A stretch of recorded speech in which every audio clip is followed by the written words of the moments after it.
샬롬 샬롬 샬롬 샬롬 샬롬. 하나님 사랑합니다. 여러분 주 안에서 사랑합니다. 그렇게 우리 찾는 것도 어떤 면으로 또 은혜가 좀 있을 것 같기도 해요. 27절 꿀을 많이 먹는 것이 좋지 못하고 자기 영예를 구하는 것은 헛되다. 이건 허영에 대한 이야기겠죠. 27절 이따가 허영에 대한 얘기가 나올 때는 이게 27절이다라고 같이 보도록 하죠. 원수를 선대하라. 자기의 마음은 27절. 왔다 갔다는 잘 안 하는데 쭉 내려가면서 차례대로 나가거든요. 허용에 대한 것이 아까 어디 있었죠? 허용은 뒤에 있었나? 원수를 제어하라. 그 다음에 자기의 마음을 제어하라. 원수를 선대하라. 허용을 버리고. 이거 14절이 아니라 27절이 맞을까요? 꿀을 많이 먹는 것이 좋지 못하고 자기 영예를 구하는 것은 헛되다. 그러면 이게 그 다음에 상황에 맞게 대처하라가 20절인데 14절 아니면 27절. 우리 이따 한번 함께 다시 한번 읽어보고 가도록 하죠. 솔로몬의 잠언은 생활지혜예요. 가르쳐주는 말씀으로 계속돼서 가고 있습니다. 주석 전체를 보죠. 오늘 본문 제목이 얼음 냉수 같은 사람이죠. Like the coolest of snow at harvest time. 이것으로 제목을 잡았습니다. 13절 한 절인데 전체를 한번 돌아봅니다. 생활의 지혜 굉장히 중요하죠. 생활을 잘하는 게 뭐예요? 바로 예배예요. 그죠? 예배자의 모습. 진정한 지혜는 원수를 대할 때 무엇으로? 사랑으로 대해야 된다. 이렇게만 하면 원수를 다 무조건 다 사랑으로 대하면 다툴 일이 없을 것 같아요. 그래서 예지가 하는 모습이 온전치 않게 보인다 할지라도 우리는 느끼다 보면 막 그걸 가지고 막 얘기하게 되죠. 어떻게 저럴 수가 있어.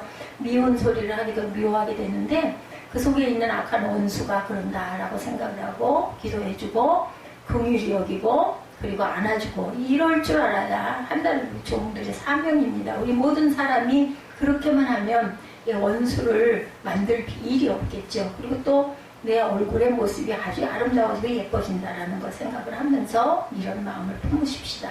이런 것들은 하나님께서 원하시는 것들이에요. 그래서 원수를 사랑하라고 그랬어요. 누구를 위해서? 그 사람을 위한 게 아니라 나를 위해서, 너를 위해서. 원수를 지면 얼굴 표정부터가 벌써 아주 무섭죠. 사납고 보기 싫죠. 그래서 다투지 말고 저 같은 경우는 좀 피하는 쪽이에요. 근데 그것을 해서 한 발 더 나가서 기도해주고 그렇다 할지라도 그걸 가지고 판단하지 말고 비판하지 말고 그냥 사랑의 말 그거는 속다르고 겉다른 게 아니라 정말 마음을 안쓰러워하고 안타까워하다 보면 그 마음이 되더라고요. 그리고 다 알다 보면 우리는 절대로 상처를 받지 않습니다. 거기에 대응하고 맞대응하다 보니까 자꾸 상처를 받고 나도 마음이 상하고 막 그죠? 얼굴에 불이 나죠.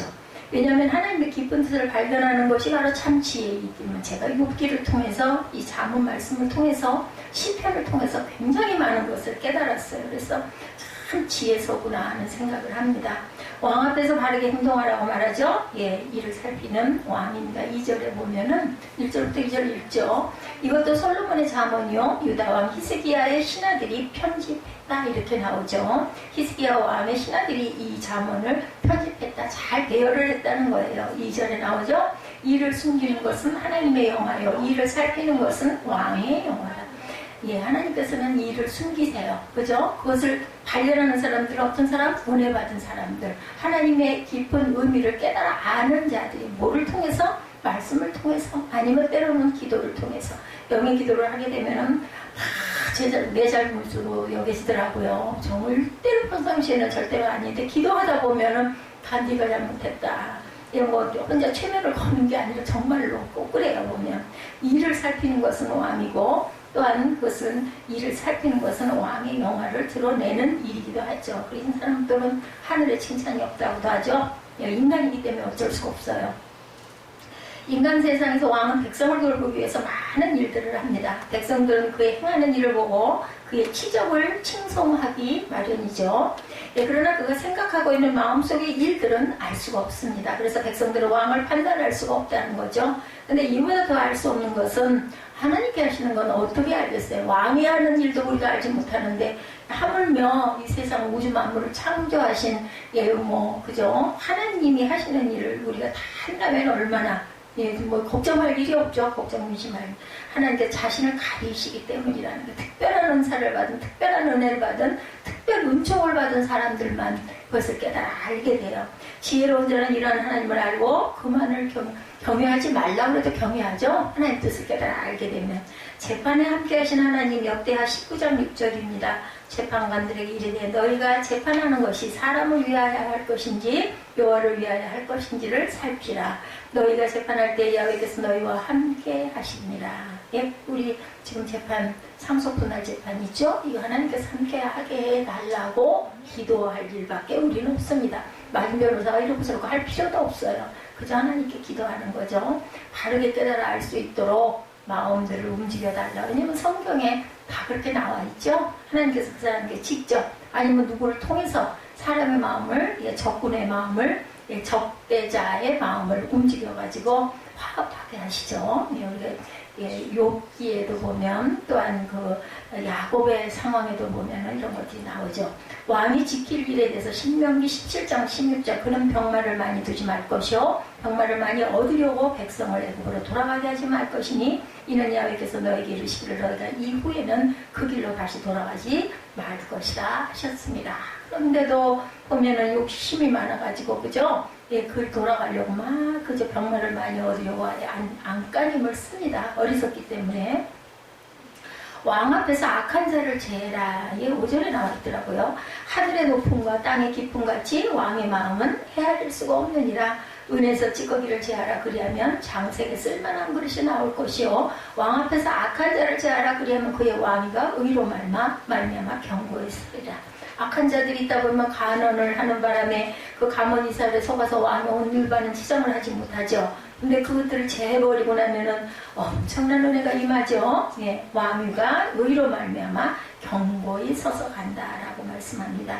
그의 곁에 악한 자들이 있어서 왕의 올바른 길을 굽게 하죠. 예, 왕에게 닥칠 재앙은 그의 백성들에게도 당연히 미치게 됩니다. 불의가 판을 치고 패역함이 나라에 가득하다면 백성들은 어렵고 힘든 생활을 할 수밖에 없죠. 그러므로 왕과 백성들이 유념해야 할 것은 왕의 곁에는 악한 자들을 몰아내는 것, 의리를 지키기에 힘을 다하는 것이 백성들이 할 일, 그리고 충성된 신하들이 할 일입니다. 악인은 하나님의 원수예요, 원수. 그렇기 때문에 사단은 누구 안에 나쁜 영이 들어서 악한 짓을 하는 것은 사단이 하는 짓이기 때문에 사람을 불쌍히 여겨야 된다. 왜냐하면 악한 영이 점령하고 있으니까. 악인은 하나님의 원수다. 로마서 8장 7절입니다. 육신의 생각은 하나님과 원수가 되나니 이는 하나님의 법에 굴복하지 아니할 뿐 아니라 할 수도 없습니다. 하나님 법에 절대로 육신의 생각은 굴복하지 않습니다. 악독이 가득하다. 로마서 1장 29절입니다. 곧 모든 불의, 추악, 탐욕, 악의가 가득한 자요. 어떻게 해요? 악독이 가득하면 시기와 살인과 분쟁과 사기와 악독이 가득하고 뭐해요? 수군수군. 여기저기서 수군수군거리죠. 이런 자들 악독이 가득하다.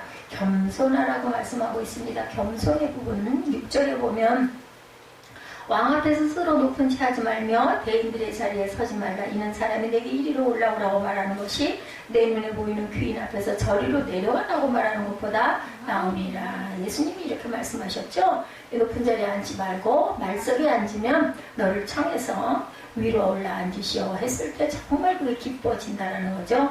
좋은 자리에 앉았다가 아래로 내려가다 보면 기분이 망쳐지죠. 그렇기 때문에 우리가 조심해야 된다.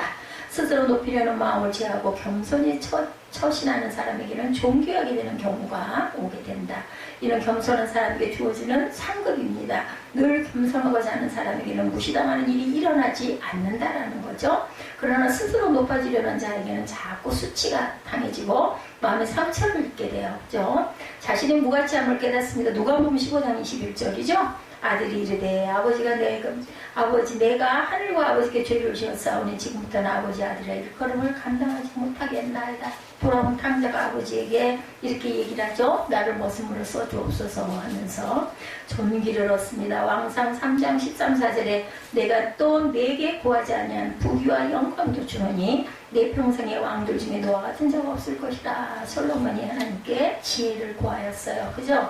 모든 장수의 축복, 물질의 축복 하나 두고 지혜를 달라고 그래요. 하나님의 백성들을 잘 다스리기 위해서 하나님 나에게 지혜를 주시옵소서 그랬던 나머지 부귀와 장수까지 주시죠. 왕상 3장 14절에 내가 만일 내 아버지 다윗이 행함같이 내 길로 향하며 내 법도와 명령을 지키면 내가 또 내 날을 길게 하리라. 하나님께서 약속하셨어요. 근데 그만 다윗같이 행하지를 못했어요. 솔로몬의 말로는 그렇죠. 경우에 합당한 일을 해라. 분쟁에서는 변론만 하라고 말씀합니다. 8절 9절 봅니다. 너는 서둘러 나가 다투지 말라. 마침내 내가 이웃에게서 욕을 보게 될 때 내가 어찌할 줄을 알지 못할까 두려우니라. 그래서 9절에 너는 이웃과 다투거나 변론만 하고 남의 은밀한 일은 묵살하지 말라. 그래서 분쟁에서는 변론만 하라고 9절에 말씀하고 있죠. 변론이 생겼을 때 변론에만 집중하고 다른 일을 발전한 일이 없도록. 근데 우리는 어때요? 화가 안 하고 열려면 그 사람이 약점 막 찌르잖아요. 너 그랬지? 그러고 하죠. 그것도 우리가 온전치가 못해서 그렇습니다. 그리고는 상대방이 입이 막히면 어때요? 속이 시원하죠. 내가 이겼어. 그죠? 그리고 막 또 밀어붙이죠. 그래서 한번 싸우죠. 뭐가 왔다 갔다 해요? 법은 멀고 주먹이 앞서죠. 그리고 변론이 생겼을 때는 변론에만 집중해라. 다른 일은 발생한 일이 없도록 주의하자. 이것은 비밀을 지키지 않는 경박한 사람으로 취급을 받게 돼서 변론에서 이긴 것보다 더 많은 것을 잃게 되기 때문에 완전히 뭐가 돼요? 그렇게 되면 원수가 되죠. 다른 사람과의 싸움에서 이기는 것보다 자신과의 싸움에서 이기는 것이 중요하죠. 무익하고 헛된 것, 디도서 3장 9절입니다. 그러나 어리석은 변론과 족보 이야기와 분쟁과 율법에 대한 다툼은 피하라. 이것은 무익한 것이요 헛된 것입니다.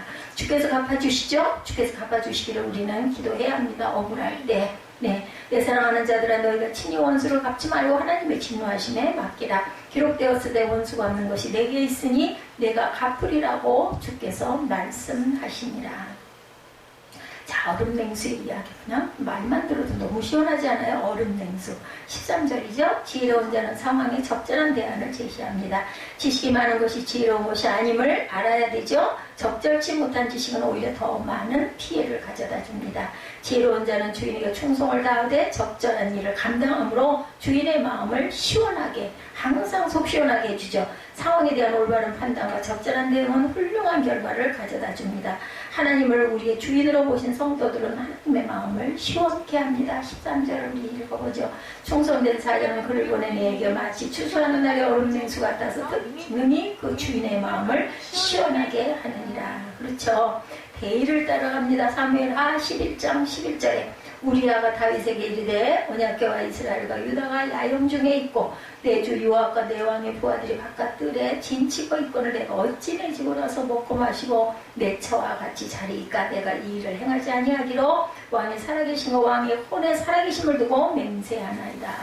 다윗 왕이 우리아를 죽이려고 그 음모를 꾸미기 전에 그죠 잉태를 해야 되겠는데 전쟁 중이었어요. 그래서 우리아를 불러가고 특별히 너에게 휴가를 줄 거니 내 집에 와가지고 아내와 함께 편하게 자거라 했는데 우리아가 대답한 내용이죠. 이 말이. 그래서 결국은 우리아를 죽일 수밖에 없었던 거예요. 우리아가 살 수도 있었는데 충성된 종 마태복음 25장 23절 주인이 이르되 잘하였도다 착하고 충성된 종아 내가 적은 일에 충성하였으면 내가 많은 것을 내게 맡기니 내 주인의 즐거움에 참여할지니라 말씀합니다. 허영을 버리고 자족하라. 자기에게 필요한 것을 가졌으면 만족할 줄 알아야 되죠. 욕심이 앞서서 자기의 필요를 넘어선다면 오히려 자신에게 피해를 줍니다. 14절 볼까요? 선물한다고 거짓 자랑하는 자는 비 없는 구름과 바람 같으니라. 오래 참으면 관원도 설득할 수 있느니 부드러운 혀는 뼈를 걷느니라. 너는 꿀을 보거든 조카리만큼 먹으라. 과식함으로 토할까 두려움이라. 허영을 버리고 자족해야 되겠죠. 선물한다고 거짓 자랑하지 말고 비 없는 구름과 바람 같은 그런 자가 돼서는 안 되겠다. 항상 절제하는 생활 속에서 필요한 것만을 취하는 자족하는 마음이 있어야 되겠다. 사람의 마음은 아무리 많은 것으로 채우려 해도 그죠 더 하게 됩니다. 절제가 안 되죠. 그렇기 때문에 우리가 마음을 제어하는 것이 아주 현명한 사람이다. 말을 삼가할 것, 야고보서 3장 2절이죠. 우리가 다 실수가 많으니 만일 말에 실수가 없는 자라면 온전한 사람이라 등이 온몸도 굴레 씌우리라. 말을 실수 없는 자가 되도록 우리는 노력해야 합니다. 약속은 꼭 지켜야 되겠죠. 특히나 하나님과의 약속 지켜야 됩니다. 절제에 대해서 사도행전 24장 25절에 바울이 의와 절제와 장차 오는 심판을 강론하니 벨릭스가 두려워하여 대답하되 지금은 가라 내가 틈이 있으면 뼈를 부르리라. 겁이 난 거예요. 겁이 나서 이제 더 이상 안 되겠다. 또 가 있으면 내가 부를게. 그리고 쫓아보냅니다. 상황에 알맞게 대처하라고 말합니다. 적절치 못한 대응은 화를 부른다. 예, 너는 꿀을 모든 조카리만큼 먹으라. 과식함으로 토할까 두려우니라. 너는 이웃집에 자주 다니지 말라. 그가 너를 싫어하며 미워할까 두렵다. 자기 이웃을 쳐서 거짓 증거하는 사람은 방망이요 칼이요 뾰족한 화살이니라. 환난 날에 진실하지 못한 자를 의뢰하는 것은 부러지니와 위골된 발 같으니라. 20절 보죠. 마음이 상한 자에게 노래하는 것은 추운 날에 옷을 벗은 같고 소다 위에 식초를 부은 것 같다. 내 원수가 배고파거든 음식을 먹이고 목말라거든 물을 마시게 하라. 이거는 이제 원수에 대한 이야기는 그 원수를 선대하라 이 부분에서 나오는 말이고 20절 상황에 알맞게 대처하라. 이거는 20절 마음이 상한 자에게 노래하는 것은 추운 날에 옷을 벗은 같고 소다 위에 식초를 부은 것 같다. 평상시에 사람의 마음을 즐겁게 해주는 일이지만 그 사람의 상태가 좋지 않을 경우에 그 일이 자신을 조롱하거나 비웃는 것으로 이렇게 그 오해를 할 수가 있죠. 자격지심 이렇게 얘기하죠. 그러면 상대방의 상태를 살펴서 대처해야 한다. 악한 자를 의지하는 것도 상대방을 알지 못하고 대처하는 경우에 속합니다. 이러한 일들은 복을 가져오는 것이 아니라 화를 가져오죠. 우리가 하나님께서 주시는 지혜로 말미암아 온전한 판단을 우리가 할 수 있어야 되겠다. 성령이 인도해 주셔야 되죠. 성령이요 임하소서. 우리가 이제 찬양합니다.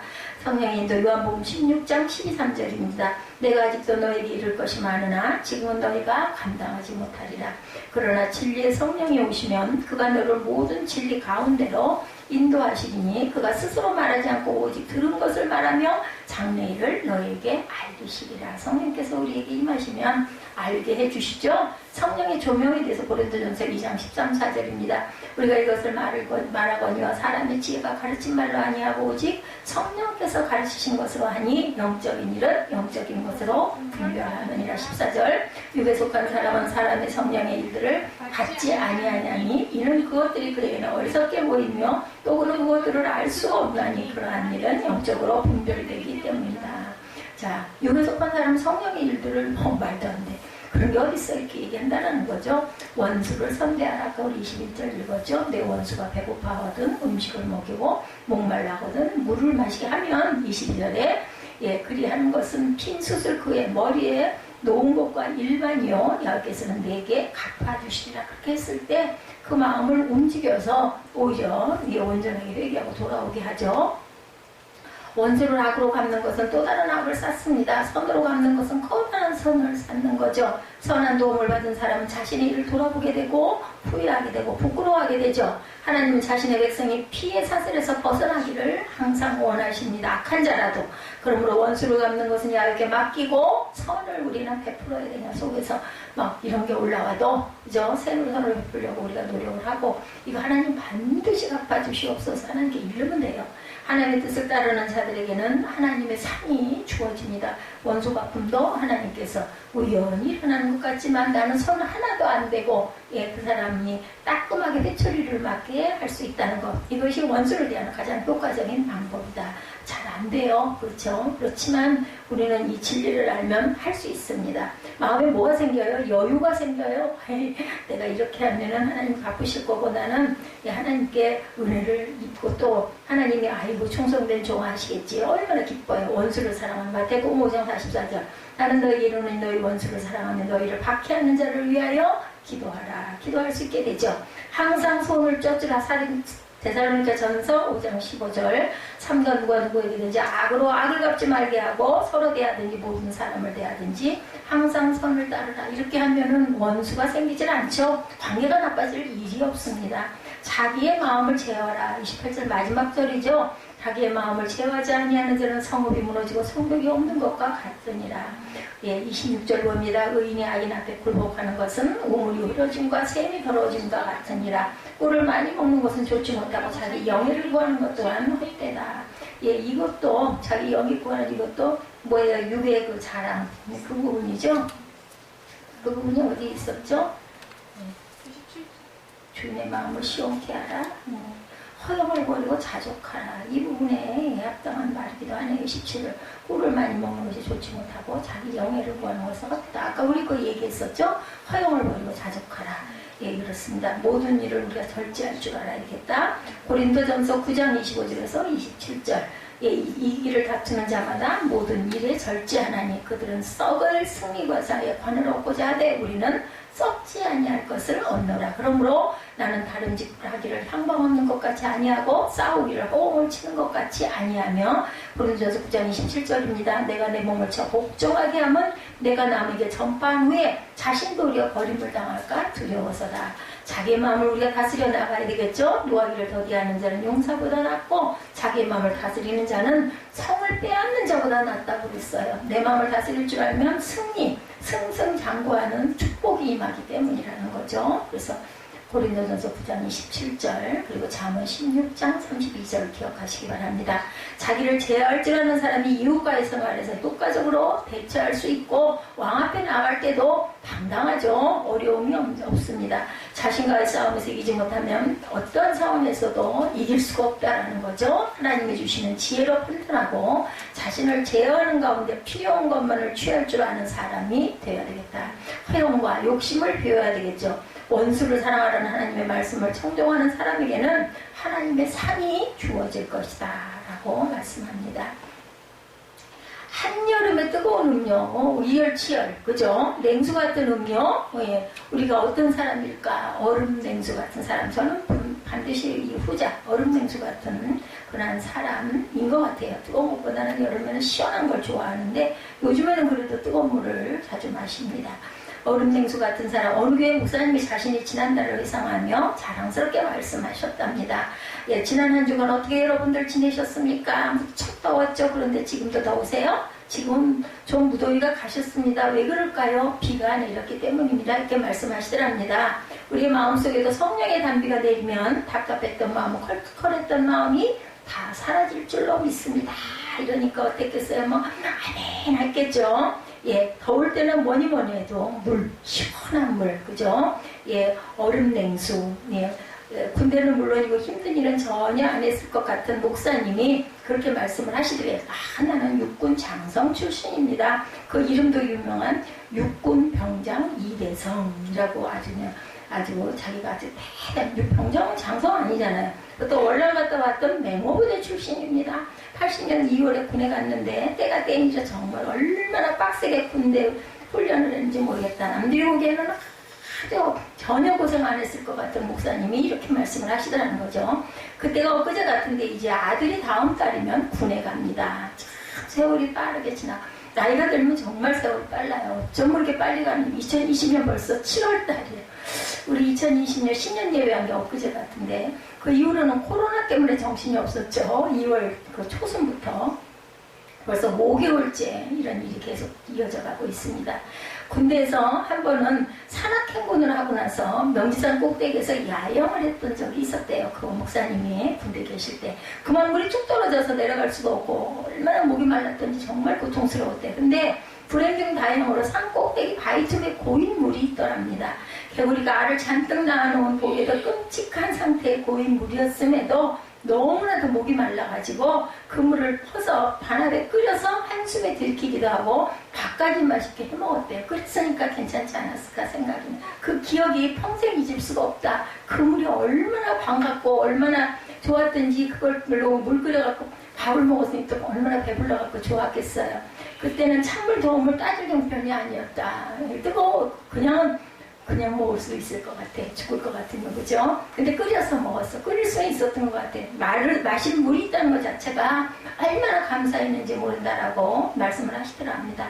그야말로 생수가 따로 없더라는 거예요. 아마도 견딜 수 없는 갈증을 느껴본 사람들은 이걸 이해할 거예요. 그죠? 사막에 가다가 해골 바가지에 고여있는 물도 막 먹는데요. 죽을 것 같으니까, 곧 쓰러질 것 같으니까. 눈에 보이는 게 없는 거죠.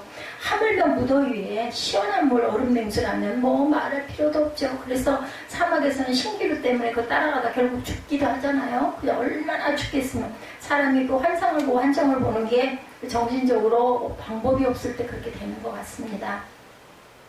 자꾸 이런 얘기를 하면 예지 생각이 자꾸 나요. 정말 안타깝고 안쓰럽다 싶기도 하고, 더위에 지쳐있다가 시원한 얼음 냉수를 마시면 천국이 따로 없고, 오늘 본문에 하나님께서도 여름에 시원한 냉수를 마시는 그런 기분을 아시고 말씀하신 것 같다는 거죠. 13절 다시 한번 봅니다. 충성된 사자는 그를 보낸 이에게 마치 추수하는 날의 얼음 냉수 같아서 능히 주인의 마음을 시원하게 합니다.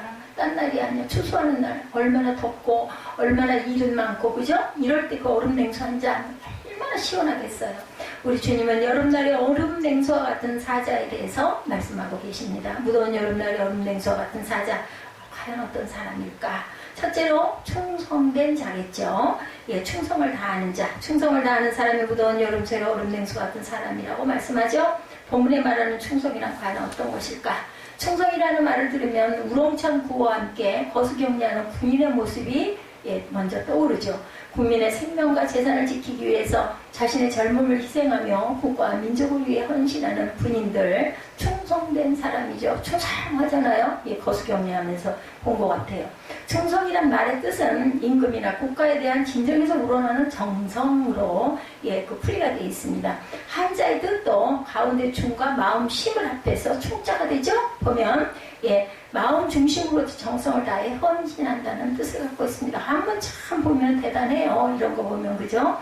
가운데 중자 밑에 마음 심자, 이게 충자예요. 충성은 관계에 있어서 확고해서 전혀 변치 않는 것을 또한 말하죠. 일에 있어서 확실해서 반드시 그 일을 해내는 자, 그리고 그를 보낸 이라는 뜻의 사자라는 말이 나옵니다. 따라서 본문에서 말하는 충성은 1차적으로 우리를 이 땅에 삶의 현장에 보내신 하나님을 향한 충성을 말하고 있다라는 거죠. 13절에 충성된 사자는 이렇게 나와 있잖아요. 그죠? 우리를 이 땅의 삶의 현장에 보내신 하나님을 향한 충성, 이것이 바로 충성된 자다. 하나님을 향한 믿음과 신뢰와 헌신에 있어서 결코 변치 않는 사람, 주님께서 주신 일은 무슨 일이 있어도 반드시 해내고야만 하는 사람을 충성을 다하는 자다, 이렇게 얘기하는 거죠. 이런 충성의 의미는 신약성경에도 다르지 않습니다. 신약성경의 충성은 피스티스라고 나와 있어요. 이 말은 믿음, 믿는다라는 말, 페이소에서 나왔다고 합니다. 원어가 충성과 믿음은 그래서 같은 뜻이라는 거예요.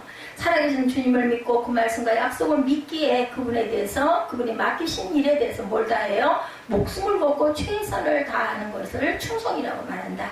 주후 예수님 모신 후 79년 이탈리아의 폼페이 근처에 있는 베스비우스 산이 용암을 내뿜으면서 화산이 폭발해서 폼페이시 전체를 완전히 폐허로 만들어버렸었다고 합니다. 오랜 시간이 흐른 후 1700년대 중반부터 발굴 작업이 시작됐다고 그래요. 그러니까 주후 예수님 모신 후 79년에 일어났던 이 일을 1700년대에 발굴 작업이 시작이 되었는데, 그냥 벌써 몇 년이에요. 1621년이 흐른 이후에 발굴 작업은 오늘까지도 계속되고 있다고 합니다. 지금도 발굴된 유물을 살펴보니까 당시 폼페이가 얼마나 화려하고 발달된 문명을 가지고 있었는지 알 수가 있다는 거죠. 이러한 폼페이 유물 가운데 발굴자들의 가슴을 뭉클하게 하는 것이 하나 발굴됐다고 합니다. 그것은 폼페이 성문을 지키던 보초병이라고 해요. 그는 성문 앞에서 무기를 손에 들고 후동 자세를 한 채 용암을 뒤집어서서 그 모습 그대로 화석이 되어 있었다는 거죠. 영국 런던에 있는 미술관에 가면 이 군인을 모델로 해서 그 당시에 어지러운 모습을 그려놓은 유명한 그림이 있다고 합니다. 근데 작가는 그 그림 아래에 충성이라는 제목을 붙여놨다고 합니다. 이 병사가 보여주는 충성이 과연 뭘까? 생명이죠. 화산 폭발로 아비규환을 이루고 있는 가운데 자기 목숨을 위해 피하거나 달아나지 않고 그 상황에서 적군이 쳐들어올 것도 아닌데 꼼짝하지 않고 흔들리지 않는 자세로 주어진 일에 최선을 다하다가 용암을 그대로 덮어 쓴 것, 어쩌면 순간적으로 쏟아지니까 피할 겨를도 없지 않았을까요? 저는 그 생각도 듭니다. 뭐 딱 이렇게 부동자세로 서 있는데 위에서 확 쏟아지니까 뭐 어떻게 방법이 없지 이렇게 해서 굳은 거죠. 접근이지 이게 잘못 얘기하는 걸까? 자, 그래서 후세에 화가는 그를 충성의 표본으로 삼아서 이렇게 그림을 그려서 보관을 하고 있다는 거죠. 상사의 명령이라면 그죠? 생명도 걸고 절대 복종이잖아요. 만약에 상사의 명령을 어기면 어떻게 해요? 군법에 의해서 총살형에 처해지기도 한다는 얘기를 들었습니다. 네, 절대 복종할 때 이를 우리는 충성된 군인이라고 말하죠. 비록 내 생각과 내 뜻과 다를지라도 상사의 명령이라면 끝까지 믿고 순종할 때 진정 충성된 군인이라고 얘기한다는 겁니다. 오늘날 우리가 주님께서 찾으시고 기뻐하시는 사람이 바로 이처럼 주님께 충성을 다하는 사람이 아니겠는가. 다른 사람이 어떠하든지 그것은 관여할 필요가 없다. 남들이 나를 알아주든 몰라주든 그것 또한 중요하지가 않다. 그저 말없이 주님께 충성을 다하는 사람, 자신이 충성하는 그 자리에서 죽을지언정 맡은 일에 최선을 다하는 사람, 그가 바로 우리 주님께서 찾으시는 충성된 사람이다. 제가 목회를 정말 40년, 50년 이렇게 하시는 목사님들도 계시고 교회의 역사가 그 교회의 역사가 막 100년에 된 그러한 교회들도 많이 있죠. 100년 이상이 된 교회들도 많이 있습니다. 저는 정말 그런 데다 비하면은 정말 피레미 같은 종일 수 있지만 달라진 게 하나가 있다면 그거 생겼어요. 배짱. 예, 사람이 어떻게 보든지 말든지 하나님 보시기에 온전하면 되지. 그렇기 때문에 그런 배짱만 자꾸 늘어나는 것 같아요. 그것도 어떻게 보면 교만일 수도 있는데 그전에는 선배 목사님들한테 막 가서 찾아가서 일부러 막 인사하고 이랬는데 요즘에는 인사할 양반들에게만 딱 인사하고 다 앉아있는 거죠. 그 사람들이 나를 알아주거나 몰라주거나 하나님께서 나를 이렇게 사랑하시고 나를 뽑아주시고 나는 내가 할 바를 하나님 보시기에 온전한 종으로서의 사명을 열심히 나는 하고 가면 그만이다. 근데 만약에 목회에 유명한 사람이 만약에 또 됐다면 거기에 플러스 교만이 올라가겠죠. 그렇게 하지 않으신 하나님의 뜻은 저를 온전한 종으로 또 하늘나라에 들어갈 수 있게 만드시려고 이런 자리에 이렇게 있게 하시는 게 아닐까. 그것도 감사하다라는 생각이 들어요. 저 같은 사람이 만약에 유명인이 됐다면 정말 눈꼴이 쉬어서 볼 수가 없었을 거예요. 그죠? 성경에서 말하는 충성은 오직 하나님만을 향한 것으로 세상에서의 모습이 어떠든지 다른 사람과의 관계에 있어서 어떠든지 이런 마음이 되더라는 거죠. 그런 것에 대해서 전혀 상관하지 않는 주님께 충성을 다하는 사람은 다른 사람에게도 역시 충성을 다하는 사람이 그러할지라도 되어야 된다는 거. 제가 아주 엄청 교만한 거예요. 그런 걸 보면. 사람들과의 관계에 있어서 얼마나 믿을 만한 사람이고 얼마나 신뢰를 받고 있는 사람인가 이거를 생각할 줄 알아야 되겠다. 근데 잘 보이려고 그럴 필요는 없다라는 거예요. 온전하게 바르게 행동하고 그것을 남이 알아주든지 몰라주든지 눈치 볼 필요가 없다는 거죠. 자신이 맡은 일에 최선을 다해서 나아가는 자, 사람이 보면 잘 알고 보지 않으면 적당히 하는 그런 사람이 돼서는 안 된다는 거죠. 주님께서 기뻐하시는 충성은 주님에게 뿐만 아니라 세상 사람들에게도 인정받고 칭찬받아야 한다는 것을 우리가 기억해야 된다. 사도행전 2장 47절에 말씀합니다. 하나님을 찬미하며 또 온 백성에게 칭송을 받으니 주께서 구원받은 사람을 날마다 더하게 하시니라. 또 온 백성에게 칭송을 받았다라고 나타나죠. 우리 주님께서 가장 기뻐하시는 것은 영혼 구원에 있다는 것. 만약 주의 백성이 세상 다른 사람들과의 관계 속에서 충성을 다하지 못한다면 하나님께서 어찌 그를 영혼 구원의 통로로 사용하시겠는가. 그렇지 못하기 때문에 통로로 크게 사용하지 않으시는 건 아닐까. 그죠?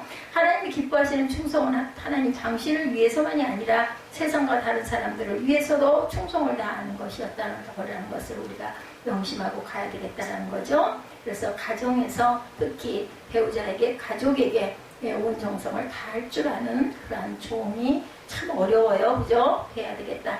진정 하나님과 세상 사람들에게 충성스러운 저와 여러분이 되시기를 주님의 이름으로 축복합니다. 두 번째, 충성된 자. 두 번째는 얼음 냉수 같은 자. 그죠? 13절 말씀의 앞부분에 충성된 사자는 이렇게 얘기하죠.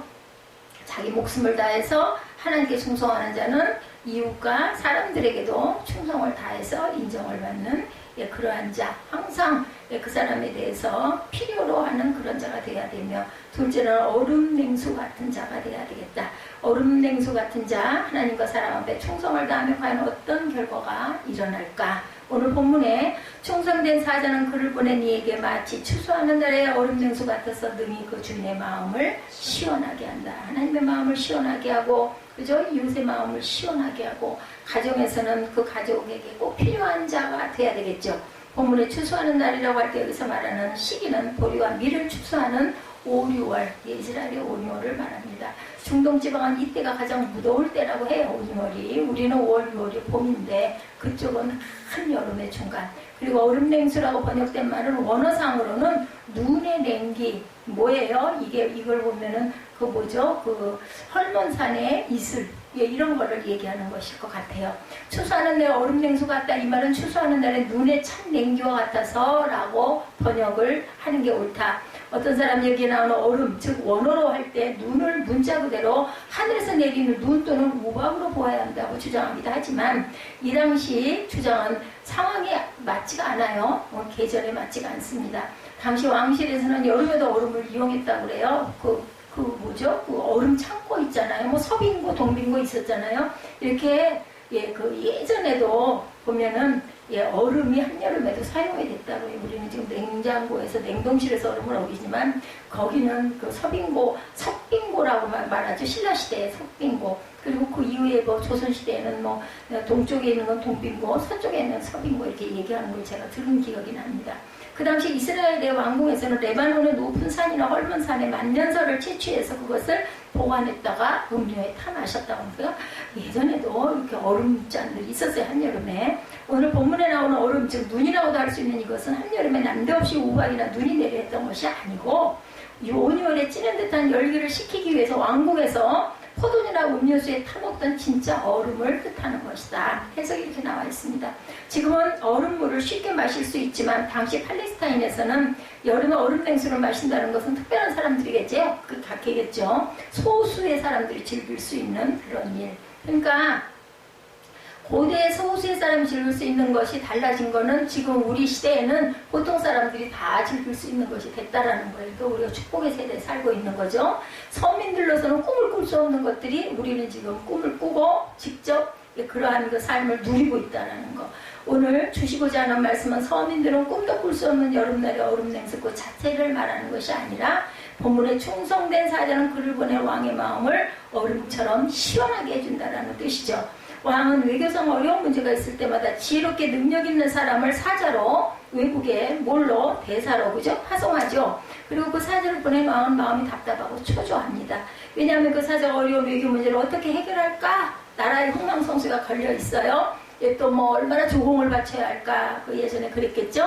이처럼 답답하고 초조한 왕의 마음은 가장 무더운 추수 때 땀 흘리고 수고하는 농부들과 같다라는 거죠. 그럴 때 왕이 간절히 기다렸던 것은 자신이 보낸 사자가 어려운 외교 문제를 잘 해결하는 것. 그리고 해결해서 기쁜 소식이 들려오면 아이고 얼마나 시원하겠어요. 그 소식만이 답답하고 초조한 왕의 마음을 시원하게 해주는 것은 충성된 자가 할 수 있는 일이라는 거죠. 하나님이 말씀하시는 것이 이제 우리 알겠죠. 얼음냉수 한 잔을 들키고 싶다고 말씀하는 것이 아니라 왕 자신이 보낸 사신이 외교적 난제를 해결해서 그로 인해 마음이 시원해지듯이 하나님도 지금 저와 여러분에게 바로 그러한 기분을 느끼고 싶으신 것 오늘 본문의 참 뜻입니다. 고린도전서 16장에서 바울은 스데바나와 부드나도와 아가이고에 온 것들을 기뻐하노니 라고 말하면서 그들이 나와 너희 마음을 시원하게 했다 이렇게 말하고 있어요. 고린도전서 16장 17, 8절에 말씀하고 있습니다. 스데바나와 부드나도와 아가이고에 온 것을 기뻐하노니 여기서 시원하겠다라는 말은 위로를 주었다, 안식을 주었다. 그죠? 생기를 불어넣어 주었다는 뜻입니다. 바울사도는 스데바나와 부누나도와 아가이고라고 하는 사람들로부터 위로를 받으며 마음의 쉼과 힘을 얻어 사역을 더 얼마나 힘이 나겠어요. 이럴 때 그죠? 바울이 그들로 인해 그 마음이 시원했던 이유는 그들이 다른 사람을 잘 섬겼기 때문이고 다른 사람과 동역을 잘했기 때문이고 특별히 다른 사람의 형편을 잘 살펴서 그의 필요를 채워주었기 때문이다. 뭐예요? 충성된 자, 그죠? 섬기는 자였다라는 거죠. 얼마나 좋은 표현이고 이런 칭찬을 듣는 일은 또한 얼마나 기뻤을까. 저와 여러분들이 바로 상대방의 마음을 시원케 해주는 그런 사람들이 되시기 바랍니다. 교회 안에는 두 종류의 사람이 있어요. 그죠? 한 부류는 열받게 하는 사람, 또 다른 한 사람은 열을 식혀주는 사람. 항상 보면 뜨거운 것과 찬 것은 있어야 되는 거죠. 어떤 사람은 그 사람만 보면 답답해지는 사람이 있어요. 그죠? 예, 걱정거리를 가지고 만나면 걱정거리가 더 커져. 그죠? 가서 염려하면 거기다 대가 불을 구워. 누가 그 얘기해가지고 저 웃었어요. 집에 좀 위로를 받으려고 들어와서 그 얘기를 하면은 아내는 한술 더 떠. 당신이 그렇게 했으니까 그렇게 됐지. 그런 아내를 때릴 수는 없고 안 깨지는 거 막 집어 던진다라는 거죠. 그렇기 때문에 일단은 아이고 그래 힘들었겠어. 얼마나 속상해. 날도 더운데 고생은 고생들어. 위로해 주라는 거예요. 위로. 즐거운 마음으로 만나서 뭘 자랑하려고 하면 당장 초를 쳐서 기쁜 마음을 없애버리는 그런 사람이 돼서는 안 되겠다. 그러나 또 다른 사람을 만나면 마음이 시원해지는 사람이 있어요. 그래서 일단은 맞장구를 쳐줘야 돼. 좀 속을 좀 풀어주고 나서 이제 나중에 아이 근데 내용이 어떻게 된 거야? 얘기 들어가. 그 부분은 그런데 이건 이렇지 않아? 그런데 조금 좀 이렇게 들어가죠. 근데 그냥 보자마자 와서 나 오늘 직장에서 이랬는데 이러고 얘기를 하면은 그따위로 하니까 그렇게 되지. 그러고 나면은 막 그냥 확 지어받고 싶고 막 화가 있는데도 더 끌어오르는 거죠. 시원한 찬 냉수가 아니라 그냥 끓는 물이 머리에 들어 부어지는 것 같아서 가슴에서 막 불이 난다는 거죠. 걱정거리를 가지고 만나면 그 사람 때문에 걱정이 반으로 줄어드는 사람, 즐거운 마음으로 만나면 그 즐거움이 배가 되는 사람이 돼야 되겠다. 기분이 안 좋다고 해도 그 사람을 만나면 힘이 나고 용기가 생기는 그런 사람, 이런 사람이 진정 얼음 냉수 같은 사람이다. 지은이는 알지 못하지만 마음을 시원케 하는 사람이라는 글을 한번 함께 나눠봅니다.